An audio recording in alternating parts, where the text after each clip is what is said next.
C'est un saint pour le Vatican, mais un démon pour Pékin.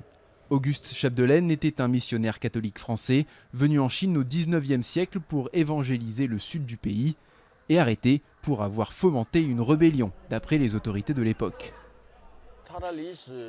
Les documents historiques montrent qu'il est venu prêcher, qu'il a conspiré avec les officiels locaux, qu'il a volé de l'argent aux gens. Il les a arnaqués et il a même violé des femmes.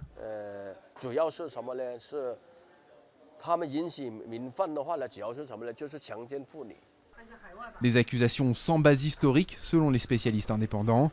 Le seul crime de Chapdelaine aurait été de venir dans une partie de la Chine alors interdite aux missionnaires. Après son arrestation, il aurait été torturé, enfermé dans une cage jusqu'à sa mort, puis décapité. Un destin de martyr qui lui a valu une canonisation par le Vatican en 2000, à laquelle le gouvernement a répondu en faisant de son ancienne maison un musée dédié à sa traque et à son exécution, présenté comme patriotique. D'après ce que j'ai pu voir, je n'y crois pas. Je suis catholique, je connais ce genre de choses. À l'heure de la messe dans la paroisse locale, le père Wei célèbre l'office face à une poignée de croyants seulement.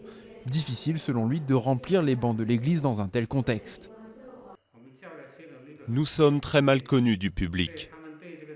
Les gens ne savent rien de l'Église catholique. Quand ils entendent parler de nous, c'est à travers la propagande du gouvernement. Avant d'être érigé en ennemi de la Chine, Auguste Chapdelaine avait déjà servi d'outil de propagande. Sa mort dans les années 1850 avait été le prétexte utilisé par la France pour déclencher la Seconde Guerre de l'opium, une campagne économico-colonialiste menée avec les Britanniques qui avait notamment abouti à la destruction de l'ancien palais d'été de Pékin, un événement encore ressenti comme une humiliation nationale en Chine.